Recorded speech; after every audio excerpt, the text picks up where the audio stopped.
Good morning and welcome to the Brown & Brown Inc. First Quarter Earnings Conference Call. Today's call is being recorded. Please note that certain information discussed during this call, including information contained in the slide presentation posted in connection with this call and including answers given in response to your questions, may relate to future results and events, or otherwise be forward-looking in nature. Such statements reflect our current views with respect to future events, including those relating to the company's anticipated financial results for the first quarter, and are intended to fall within the safe harbor provisions of the securities laws. Actual results or events in the future are subject to a number of risks and uncertainties and may differ materially from those currently anticipated or desired, or references any forward-looking statements made, as a result of a number of factors. Such factors include the company's determination as it finalizes its financial results for the first quarter, that its financial results differ from the current preliminary unaudited numbers set forth in the press release issued yesterday. Other factors that the company may not have currently identified or quantified, and those risks and uncertainties identified from time to time in the company's reports filed with the Securities and Exchange Commission. Additional discussion of those and other factors affecting the company's business prospects, as well as additional information regarding forward-looking statements, is contained in the slide presentation posted in connection with this call and in the company's filings with the Securities and Exchange Commission. We disclaim any intention or obligation to update or revise any forward-looking statements, whether as a result of new information, future events, or otherwise. In addition, there are certain non-GAAP financial measures used in this conference call. A reconciliation of any non-GAAP financial measures to the most comparable GAAP financial measure can be found in the company's earnings press release or in the investor presentation for this call on the company's website at www.bbinsurance.com by clicking on the Investor Relations and then Calendar of Events. With that said, I'll now turn the call over to Powell Brown, President and Chief Executive Officer. You may begin. Thanks, Kevin. Good morning, everyone, and welcome to our first quarter earnings call. Once again, our team delivered strong top and bottom line results. I'll provide some high-level comments regarding this performance, along with updates in the insurance market and the M&A landscape. Andy will then discuss our financial performance in more detail, and lastly, I'll wrap up with some closing thoughts before we open it up to Q&A. So now let's get into the results. I'm on slide 4. For the first quarter, we delivered revenues of $1.4 billion, growing 11.6% in total and 6.5% organically as compared to the same period in the prior year. Our adjusted EBITDA margin improved over 100 basis points to 38.1%, and our adjusted earnings per share grew over 13% to $1.29. On the M&A front, we completed 13 acquisitions with estimated annual revenues of $36 million. This consistently strong performance is a direct result of the dedication of our team of nearly 18,000 teammates. I'm on slide 5. Main topic for the quarter was uncertainty related to tariffs, inflation, and interest rates and how they might impact economic expansion. Overall, we did not see buyers of insurance materially change their outlook, but we did see some business leaders shift to being more cautious. Generally, companies are still hiring and investing in their businesses. However, in certain cases, you're seeing some new projects put on hold for a few months due to these uncertainties. Presently, we would say the levels of investment in people and assets are fairly consistent with the past few quarters. We view this as a positive. Overall, the economies in which we operate are relatively stable, and business owners remain optimistic but have a tempered view regarding the level of growth over the coming quarters. From an insurance pricing standpoint, rate increases for most lines continued and were fairly consistent with the prior few quarters. However, they're moderating downward slightly as compared to last year. The outliers continue to be auto and casualty that are increasing, and cat property continue to soften during the quarter. We'll get into more detail about the cat property in a couple minutes. Pricing for U.S. employee benefits in the first quarter was similar to prior quarters, as medical and pharmacy costs remain up 7 to 9%. The outlier continues to be pharmacy, which is growing faster than medical. This ongoing upward pressure and the complexity of healthcare continue to drive strong demand for our employee benefits consulting businesses. Rates in the admitted P&C market moderated slightly as compared to last quarter and were up 2 to 7% for most lines versus the prior year. The downward trend for workers' compensation remained in most states, and they were flat to down 5%. For the first quarter, rate increases for non-cat property were in the range of flat to up 5%, which is similar to the prior few quarters. For casualty, we continue to see rate increases for primary and excess layers.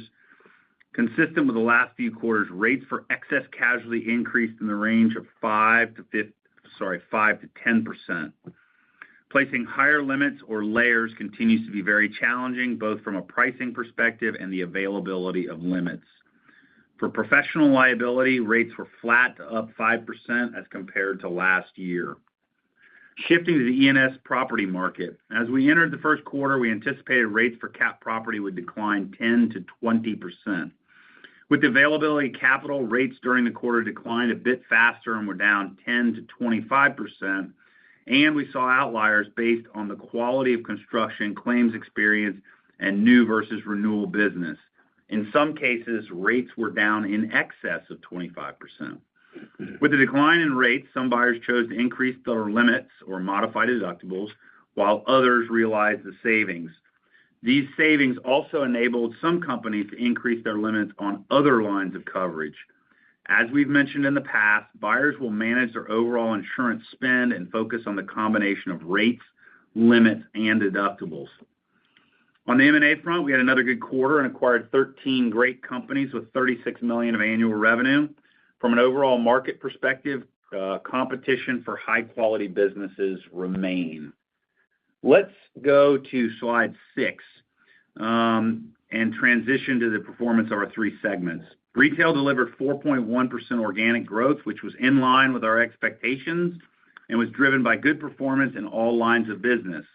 As a reminder, we expected the first quarter to be lower than the others this year due to the shifting of renewal dates and timing of certain non-recurring businesses.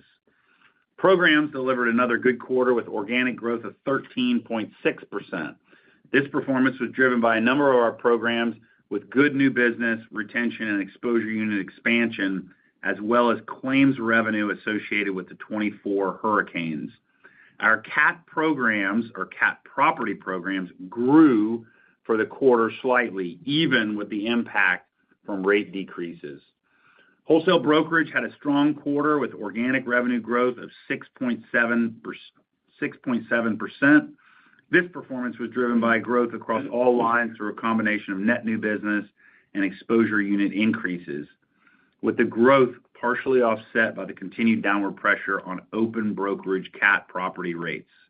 Now I'll turn it over to Andy to get into more details regarding our financial results. Thanks, pal. Good morning, everybody. I'm going to review our financial results in additional detail. When we refer to EBITDA margin, income before income taxes, or diluted net income per share, we're referring to those measures on an adjusted basis. The reconciliations of our GAAP to non-GAAP financial measures can be found either in the appendix of this presentation or in the press release we issued yesterday. We're over on slide number 7. We delivered total revenues of $1,404 million, growing 11.6% as compared to the first quarter of 2024. Income before income taxes increased by 17.4%, and EBITDA grew by 14.8%. Our EBITDA margin was 38.1%, expanding by 110 basis points over the first quarter of the prior year. The higher growth in income before income taxes was due to lower interest expense associated with debt repayments. Our effective tax rate for the quarter increased slightly to 21.8% versus 19.5% in the first quarter of the prior year. The increased tax rate was driven by having less benefit associated with vesting of restricted stock awards as compared to the first quarter of last year. As a reminder, most of our restricted shares vest in the first quarter, so we can have variations in our quarterly tax rate depending on the number of shares that vest and the change in share price. Diluted net income per share increased 13.2% to $1.29. Our weighted average shares outstanding increased slightly compared to last year, and we continue to prioritize paying down our floating rate debt as this has a higher impact on the growth of earnings per share. Lastly, our dividends paid per share increased by 15.4% as compared to the first quarter of 2024. Overall, we are very pleased with the performance for the first quarter. We're going to move over to slide number 8. The retail segment grew total revenues 12.5% with organic growth of 4.1%. The difference between total revenues and organic revenue was driven substantially by acquisition activity over the past year. Our EBITDA margin expanded by 120 basis points to 37.3% due to managing our expenses and the positive impact of the seasonality of revenue and profit for the Quintes acquisition. Both were partially offset by higher non-cash stock-based compensation. As we mentioned previously, approximately 60% of the revenues for Quintes are recognized in the first quarter. Therefore, we have higher margins in the first quarter and lower margins in the others. This is very similar to the profile for employee benefits in the United States. From a full-year perspective, we continue to anticipate Quintes to perform within the revenue and EBITDA ranges that we previously communicated. We're on slide number 9. Programs had another strong quarter with total revenues increasing 10.1% and organic growth of 13.6%. In comparison to the prior year, our profit-sharing contingent commissions decreased about $6 million due to positive adjustments recorded in Q1 of 2024. Lastly, we recognized approximately $12 million of hurricane claims processing revenue, which is in line with our expectations. Our EBITDA margin expanded by 220 basis points to 44.5%, primarily driven by strong organic revenue growth and managing our expenses. We're moving over to slide number 10. Our wholesale brokerage segment had another strong quarter with total revenues increasing 12% and organic growth of 6.7%. The incremental expansion in total revenues in excess of organic was driven by acquisitions completed in the last 12 months and higher contingent commissions. Our EBITDA margin decreased by 30 basis points to 32.1% due to higher non-cash stock-based compensation and the impact of foreign exchange. Isolating these changes, the underlying margin increased year over year due to managing our expenses and higher profit-sharing contingent commissions. Lastly, from a cash perspective, we generated approximately $215 million of cash flow from operations, which was an increase of $200 million over the first quarter of 2024. This improvement was due to incremental taxes of approximately $120 million paid in the first quarter of 2024, which were deferred from 2023. In addition, we continued to manage our working capital and expand our margins during the quarter. As previously noted, we deferred the payment of approximately $90 million of federal income taxes for the third and fourth quarters of 2024 related to IRS tax relief associated with the prior year hurricanes. These taxes will be paid in the second quarter of this year and will impact our cash flow conversion. With that, let me turn it back over to Powell for closing comments. Thanks, Andy. Great report. From an economic standpoint, we believe the main driver of expansion over the coming quarters will be the outcome of inflation, tariffs, and changes in interest rates. Leaders, as you know, can generally deal with most changes, but until there's a resolution regarding the extent and breadth of tariffs and inflation, companies will more than likely have a cautious bias. This does not mean that we think leaders have a negative outlook. Rather, they may change the level of investment over the coming quarters, with some quarters higher or lower than prior quarters. We continue to believe there's a positive backdrop for economic expansion, and growth is moderating back to more traditional levels. From a pricing standpoint, other than cat property, we do not expect any material changes in rates for admitted and non-admitted lines. For cat property, we believe rates will continue to decrease in the second quarter and could be down in the range of 10 to 30% due to the availability of capital. One of the topics that still needs to be resolved is the impact of the wildfires on the standard market for property coverage in California. On the M&A front, we continue to feel good. We have a strong pipeline, both domestically and internationally, and are building relationships with many firms. As we've spoken about, cultural alignment is the most critical factor to the success of acquisitions at Brown & Brown. We have a strong balance sheet, outstanding cash flow conversion, and access to additional capital when we need it. We're in a great position as a company. Our team continues to execute at a high level. Each of our divisions are performing well and have good momentum heading into the second quarter. There'll probably be some ups and downs in the economic outlook, but with our broad diversification across geographies, customer size, lines of coverage, and capabilities, we're well positioned to capture the opportunities that are on the horizon. As we've said before, we are a solutions provider, and during times of volatility, being a great partner for our customers is critical to helping them manage uncertainty. We believe the second quarter will be a good one for the Brown & Brown team. With that, let's turn it back to Kevin and open it up for Q&A.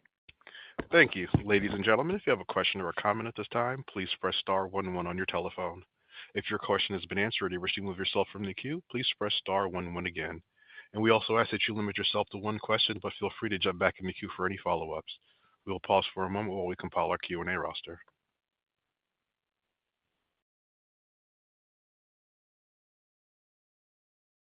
Our first question comes from Mark Hughes with Truist Securities. Your line is open. Yeah, thank you. Good morning. Morning. Andy, the Quintes impact on the retail margin and this timing shift on organic also in retail, any specific numbers you might be able to share with us about what the effect was in the first quarter and then kind of what that means for the balance of the year?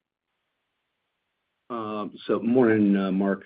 I think if you utilize the guidance that we provided before on Quintes, about 60% of those revenues came in the first quarter. So again, think about the margin, again, has a pretty similar profile to what employee benefits does in the first quarter. So it's just naturally going to be higher. So that'll serve as a bit of a drag in the out quarters for retail. But on a full year basis, it'll work out. It should be right in line with where we were thinking originally on the Quintes acquisition that's in there. And then the other piece you'd ask about was just kind of the shifting of renewals and some of the one-time business.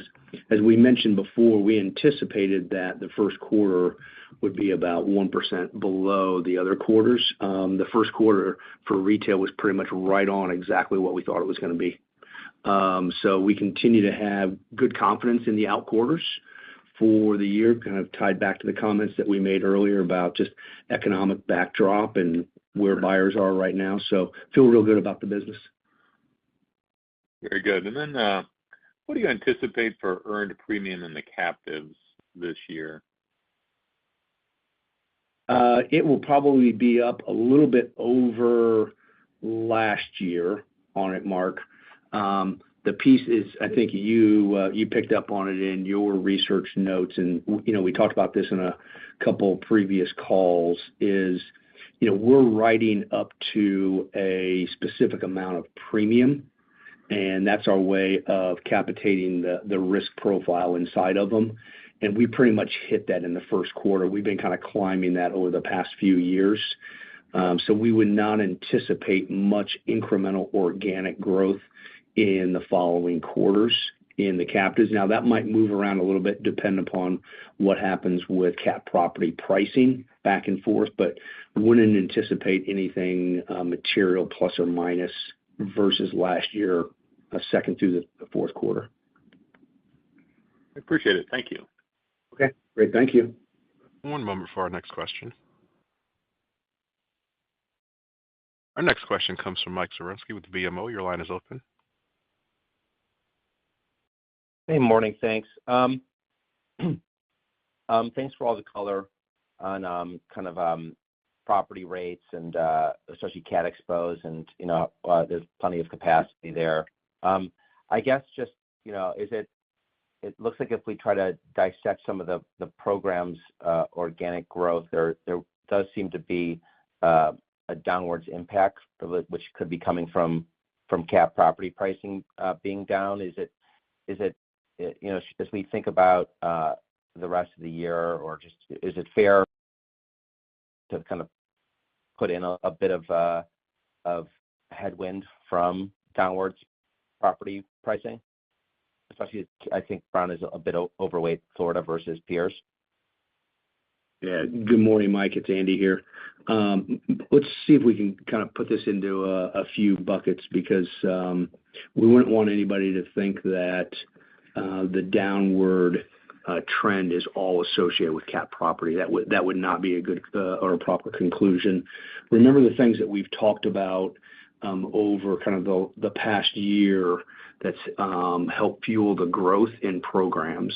We've talked about our lender-placed business has been performing really well with winning new business as well as we've had customers acquiring portfolios.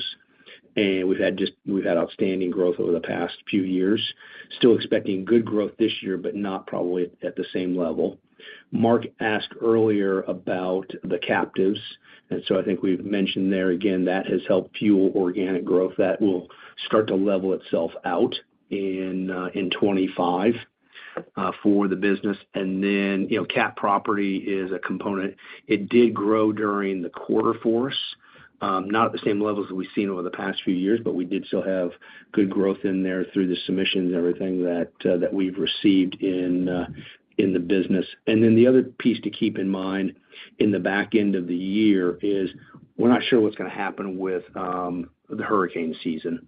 So remember, we had a significant amount of claims revenue in the fourth quarter. We do not budget for kind of known storms. We just use kind of a 10-year average. So depending upon what happens and if it's a relatively calm season in the back end of the year, I think it's probably realistically, at least we would think realistic that the organic growth in the fourth quarter of programs could be around zero because of the very tough comp with all the flood claim revenue. Okay. Okay. Thanks, Andy, for unpacking that. My follow-up would be on probably the retail segment. If I think about the commentary on employee benefits and some upwards pressure on inflation there, did that come through in the retail or organic this quarter? And maybe you can size up how much seasonality there is, I think, in 1Q versus the rest of the year in terms of mix of benefits being higher, I believe, in 1Q? So remember, that's a revenue recognition issue, Mike. And so it's sort of front-loaded that Andy sort of referred to.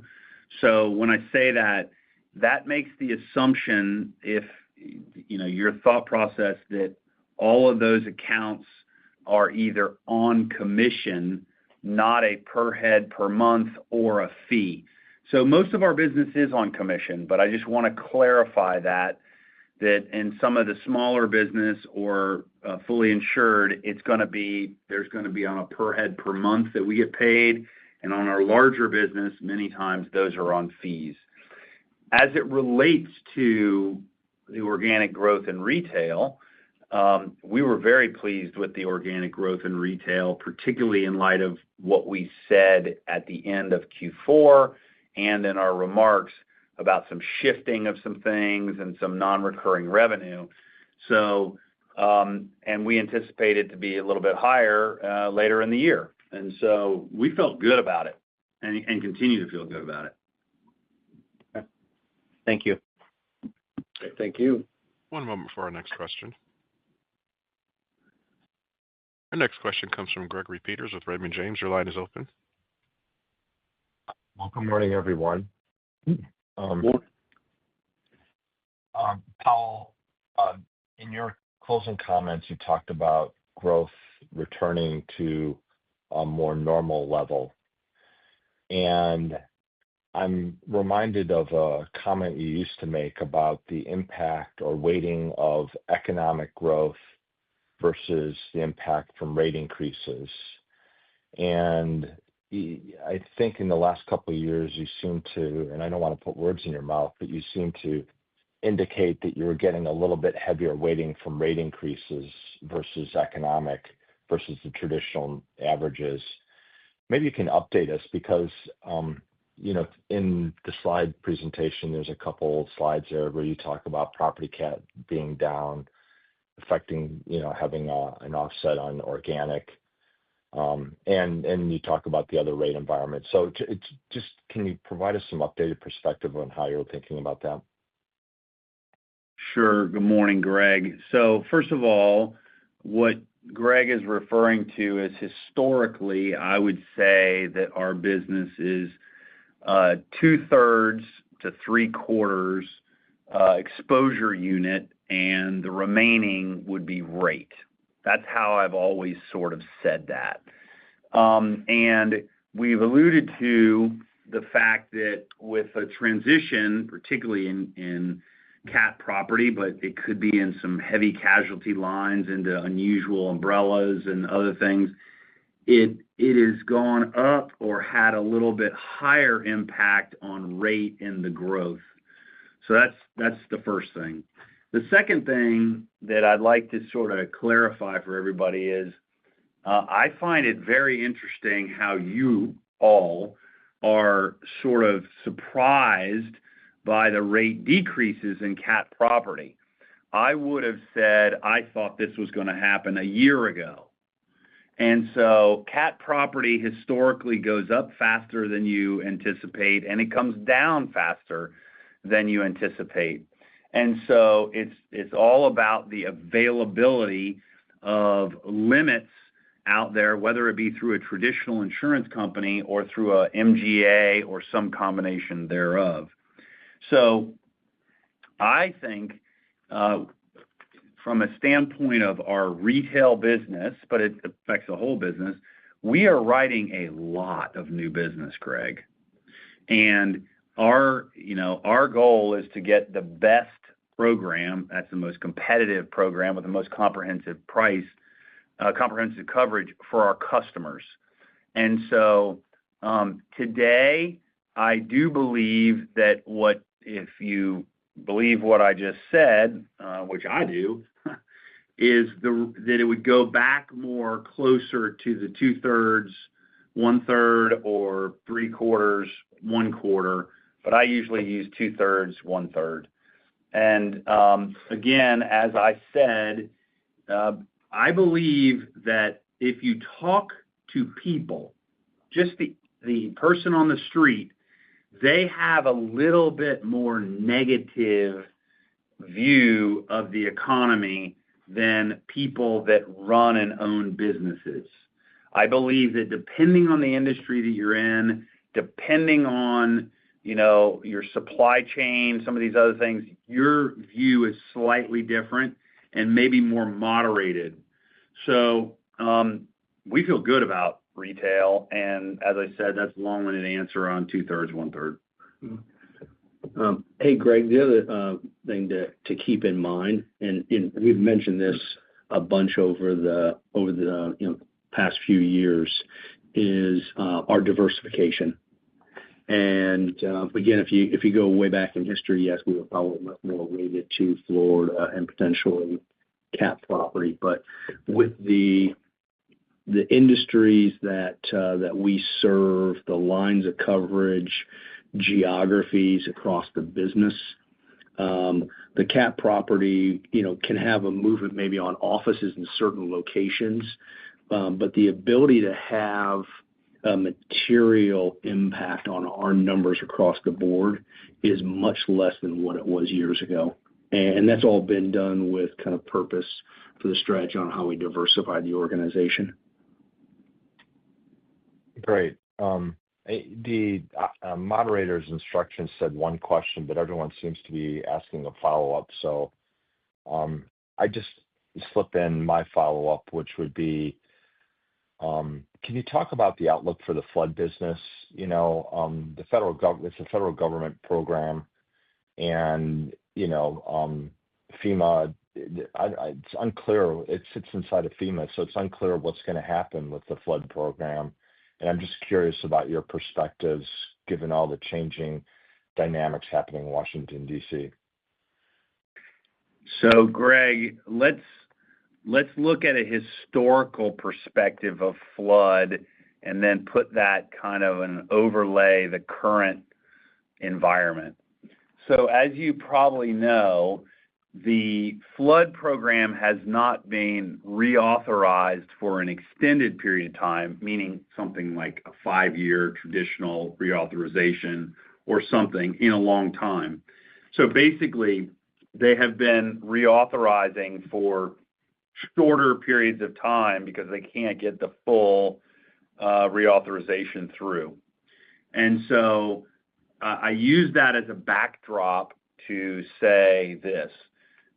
We believe that the flood program is a critical program in the United States for homeowners. And I believe the government and everything that we hear would lead us to feel that way. That said, I think the likelihood of having a longer-term reauthorization in the next year to several years is probably lower because it just seems to be getting kicked the can down the road. And that's what our team says, and we're very close to the people involved in Washington. But as you know, we write about a third of all the Write Your Own Flood premiums in the United States. And so that's kind of how we feel about it. Got it. Thanks for the answers. Yeah. Thank you. One moment for our next question. Our next question comes from Josh Shanker with Bank of America. Your line is open. Yeah, hey, Josh. Thank you for taking my question. Good morning to everybody. How you doing? Good. Good. You know, people want to focus on CAT, and I just have a more general question about the state of Florida. It seems like after 8/37, a lot of the lawyers lost a lot of revenue in a lot of different kinds of risk. Is the cost of risk going down in the state of Florida broadly, and what impact should we have on Florida pricing broadly compared to the national economy over the next couple of years? Should Florida growth be lower than the rest of the country? Okay, so interesting question, Josh. First of all, is the cost of risk going down in the state of Florida? And I have to temper this statement. If you are on CAT property and it went really high, your cost of risk is coming down. Okay, I'm talking about the rate on that. However, the overall cost of risk, in the sense that what a person is paying to insure the similar property, i.e., let's say their home, is actually going up still because you have increased cost of construction. So you have insurance to value and increased cost of construction issues. So somebody's home might have been, let's say, on a replacement cost at, I'll make this up, $200 a square foot. And in the event that there is a loss, it will cost them $300 a square foot to replace that house in like kind or quality. So that's number one. Number two, if you think about it, particularly in certain areas of the state, this is more pronounced, but if you go to Southeast Florida, there are a number of uninsured motorists on the highways. And so the cost of liability insurance and physical damage for the auto, whether it's personal or commercial, continues to go up. And it is highlighted by these very large awards that the plaintiff's bar usually highlights. But there are a lot of fairly large awards. And so you have to keep that in mind. As it relates to growth in the state of Florida, what's happening, in my opinion, is this. Florida used to be a very inexpensive place to live, relatively speaking, other than barring South Florida, beating Southwest and Southeast Florida. Today, there has been an escalation in home prices and land values, so it's not as inexpensive as it once was. And so it's a transitionary market, and there are more and more people that are coming here that are fleeing high-tax states, like the state that you live in, and they're coming here, and they think it's wonderful. So we believe that there's going to be continued growth in the economy in Florida in the near to intermediate and long term. And what about the price of liability, court costs, legal fees? You know, on the casualty side of the coin, is there any change going on there? Yeah. So the answer to the question is, I think if we'll make it very simple, I think that even with the tort reform that has occurred, and that seems to point in the right direction, that is overshadowed by the size and frequency of larger settlements. And so it's a very difficult push-pull environment. And I would say that there's more push on rates up than pull on rates down due to reform. Okay. The good answers. Thank you very much, and appreciate the color. Thanks, Josh. Yep. One moment for our next question. Our next question comes from Meyer Shields with KBW. Your line is open. Great. Thanks so much, and good morning. I was hoping first that you could clarify. I think, Andy, you mentioned that there's that without flood revenues in the fourth quarter, organic could be 0. Is that if there are no flood revenues, or is that at the 10-year average? No. So let's see. Again, re-clarify on that one is if there is minimal flood claim revenue in the fourth quarter, then the organic is probably closer to 0. Oh, okay. But that's worse than what you're budgeting using the average. That is, yeah, if you pull it down on the averages, it won't be too far off there if you use a 10-year average. Okay, that's very helpful. The second question, with regard to cat property, I guess a key question I'm hearing a lot is, are we seeing signs of any standard insurers or admitted insurers coming back in, sort of cutting out the wholesale brokerage entirely for cat property? Well, generally speaking, the answer is no. And so here's what I would, I'll give you an example. If you have a property in Miami, and I'm gonna flip it around, Meyer, so you can see this example. If it's in a standard market and the rate is, let's say, 60 cents, I just made that up, and the standard market wants a 10% increase, a 5 to 10% increase on that property, the lowest rate they might get on that same property in the E&S market is $1. Having said that, very few standard markets would write it. They've grandfathered that property in. So what I'm saying is if it's at $1 and they don't want to write it in the standard market, they're not coming back in at $1.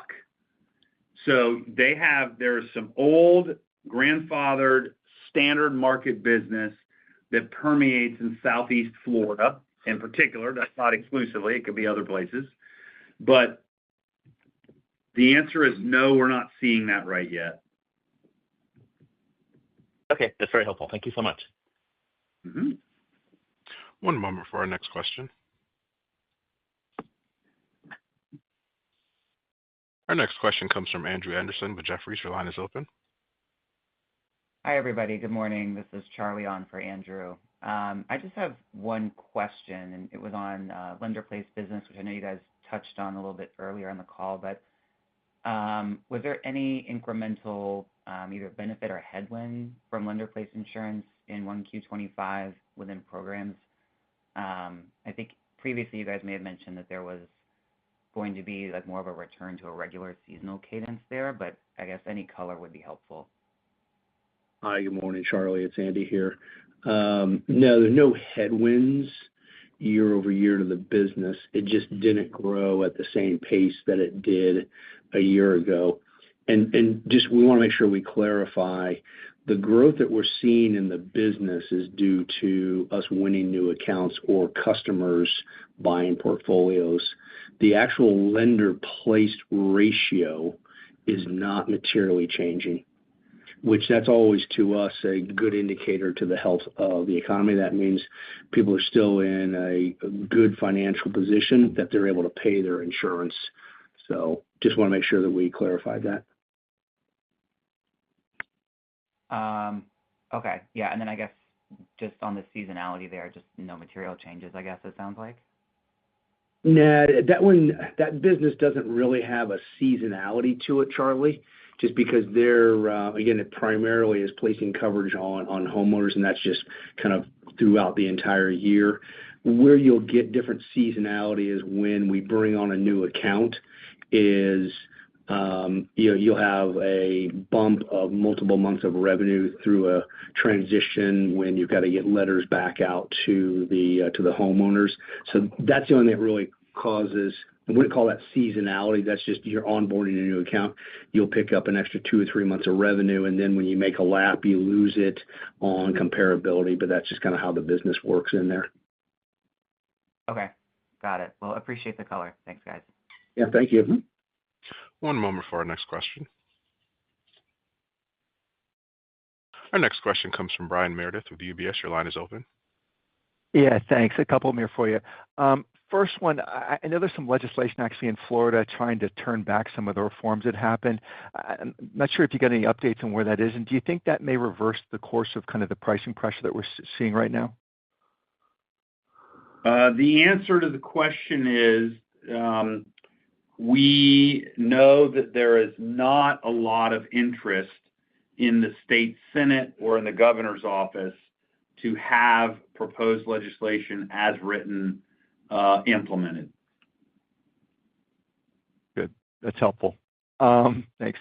And then the second question, I was just wondering, MGA business. I'm just curious, right now it appears that carriers are, have a lot of demand and appetite for MGA type business. I'm curious what your outlook is for the MGA business. Do you think that, is continuing, here for a while, or do you think maybe we start to see some of that slow at some point from a carrier appetite perspective, particularly with some of the big rate reductions we're seeing in, call it E&S property and stuff?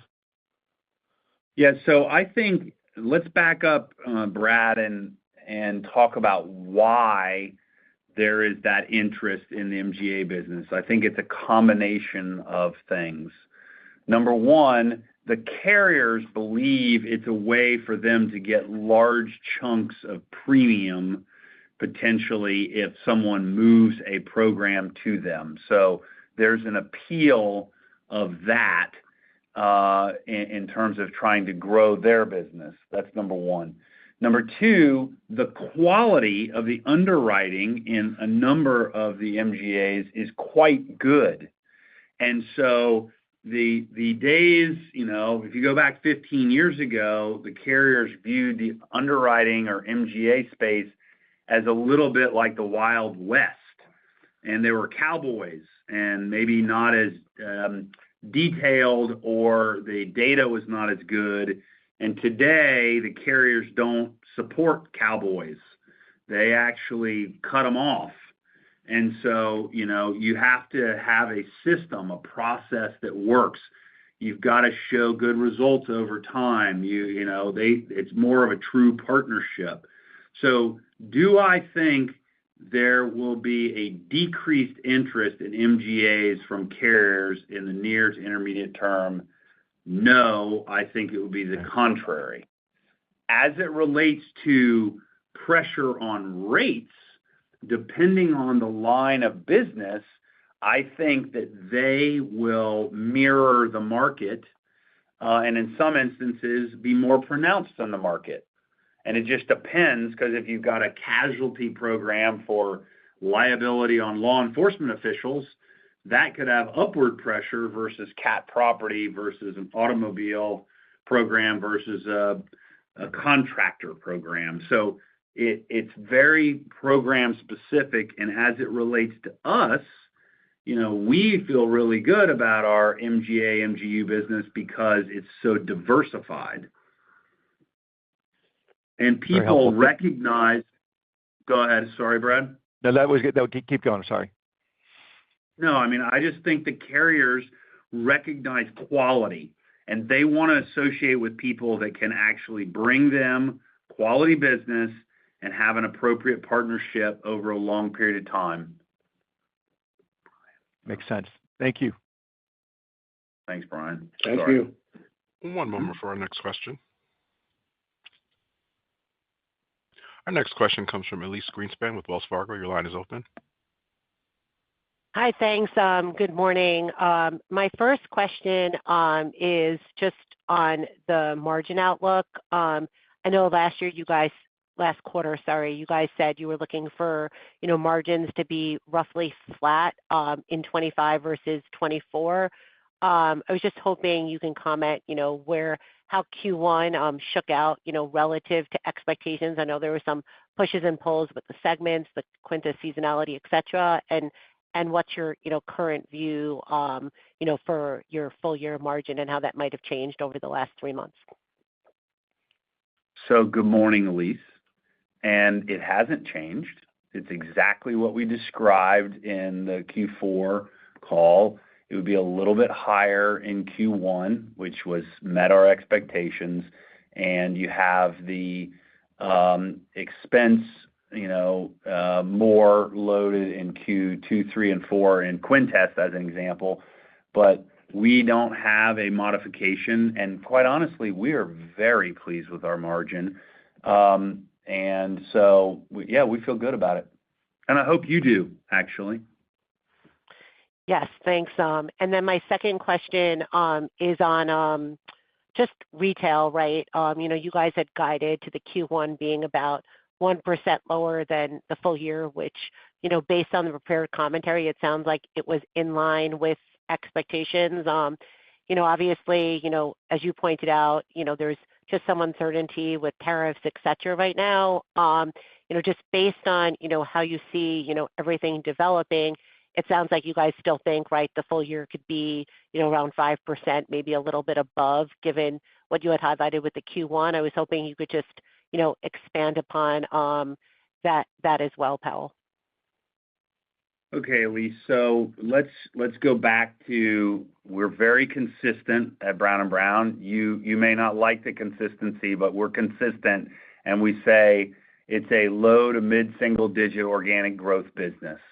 And so we have not changed our position on the growth guidance, even though we really don't give growth guidance. We had to give you that in Q1. We are very pleased with the way retail is performing because of the breadth of our capabilities and our market relationships.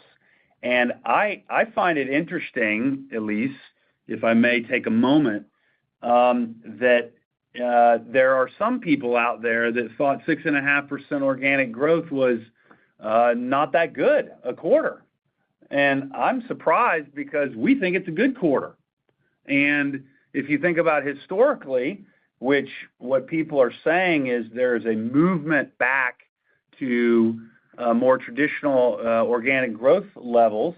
And as you've seen by the other firms that you cover, it seems to be occurring. I think it's an interesting perspective. And so, depending on who you are, and in your case, you didn't see it exactly the way we did this quarter, but we feel good, not only about retail, but about wholesale and programs.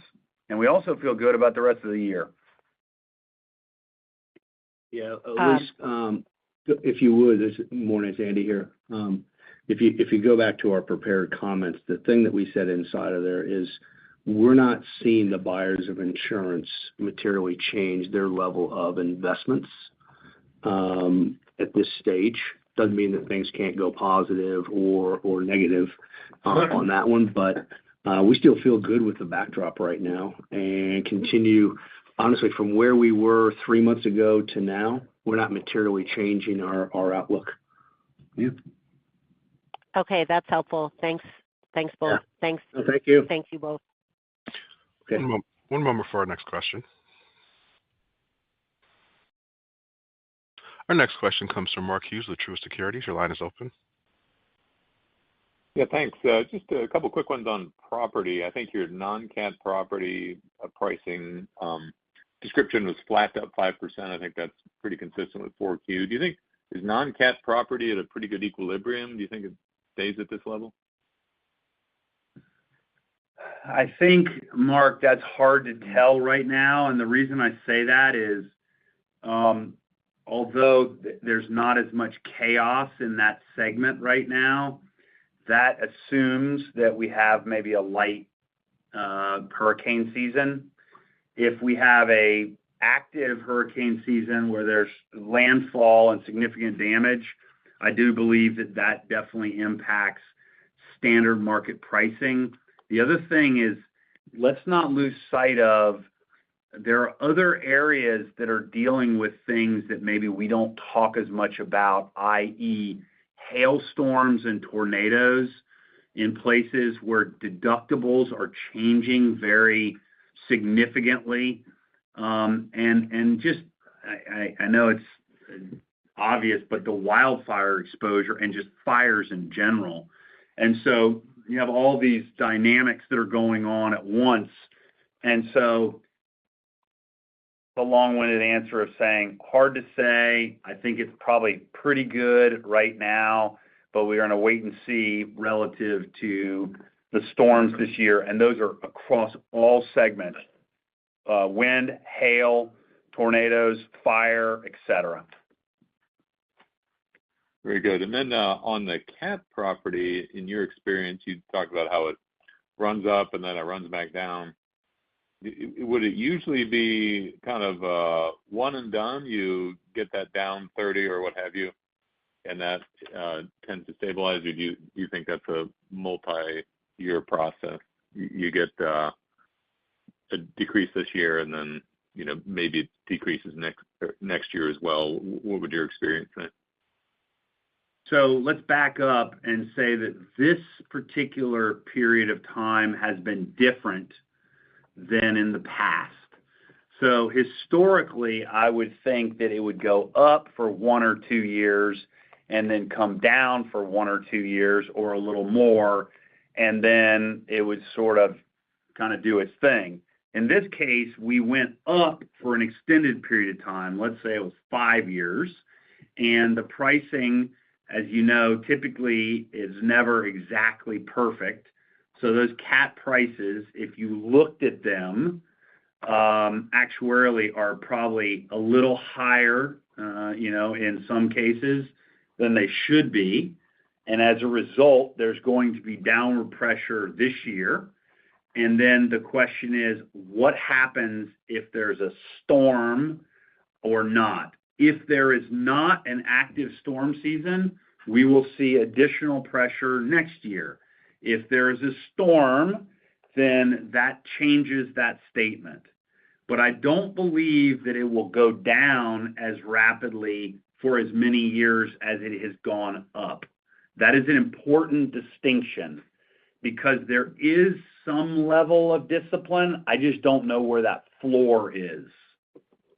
And so it's a very interesting time, and it's opportunistic.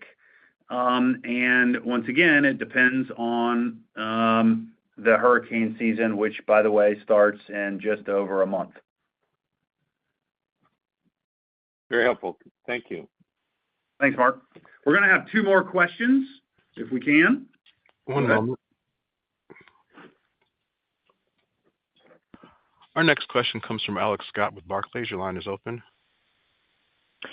Hey, good morning. The question I had for you is on this dynamic between some of the large end of the market pricing trends we're seeing versus, I'd say, more stable or still, increasing at the small to medium end of the market. And was just interested in your perspective on that, from your viewpoint, what's driving, I'd say what's seemingly like one of the bigger divergences that we've seen there.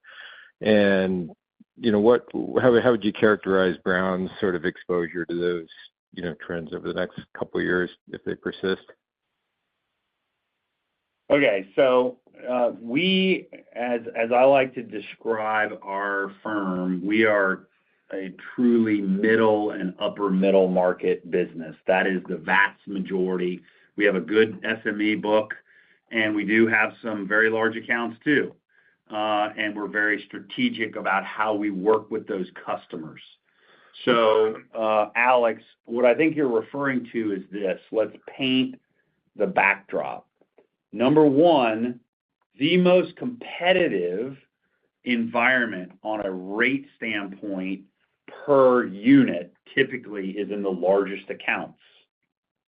And as a result, the large account space historically has not made much money for the insurance carriers. These are broad generalizations. Conversely, on the lower end, the SME end and the middle market has been more profitable because the rates, if you look at the rate of a similar business in the very large account space and one in a smaller unit or smaller business, that rate is going to be a little bit higher. And the performance on those accounts historically has been substantially better. So the carriers write and want to write that very profitable business. So having said that, remember the very large accounts in many instances are on fees. So it's not driven by commissions, where small, medium, and upper middle market accounts are typically on commissions. So if you were going to paint that picture, and we'll just compare it to cat property, if you get paid a commission on something that pays $100,000 and this year it's $70,000, then your revenue goes down. Conversely, if they pay $7 million and it goes from 7 to 6, your fee, in many instances, stays the same, so your revenue is generally the same. Did that answer your question, Alex? Yep, that's very helpful. My other questions were answered, so thank you. Thank you, Alex. We'll take one more. One moment. Our next question comes from Meyer Shields with KBW. Your line is open. Great. Thanks so much for fitting me in. I just want to check in now that this is becoming more relevant, whether you're seeing a difference in economic growth expectations from clients outside of the U.S. as you are domestically.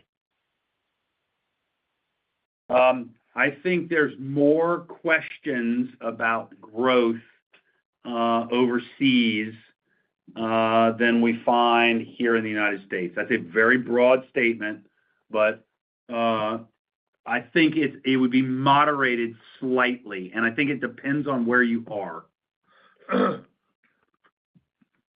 But Okay, we're perfect. not. Thank you. Go ahead. Yeah, we're not seeing anything that is like this material change in outlook. I think back to Elise's comment, and we said in the markets in which we participate. I mean, in Europe, we're primarily in England and Netherlands and Ireland are the major markets for us, and the backdrop there is still good. Mm-hmm. Doesn't mean there's not some pockets here and there, but there's pockets everywhere. There's pockets up in Canada, et cetera. So, but no changes materially on that front. Okay, perfect. Thank you very much. Thank you. Okay. Go ahead, Kevin. No, I was just going to turn the call back to you, pal, so you can go ahead with your closing remarks. Yep. Thank you all very much. As we said, I think we feel we had a really good quarter and are excited about Q2 and beyond. Hope you all have a wonderful day, and thank you for your time. Bye. Ladies and gentlemen, this does conclude today's presentation. You may now disconnect and have a wonderful day.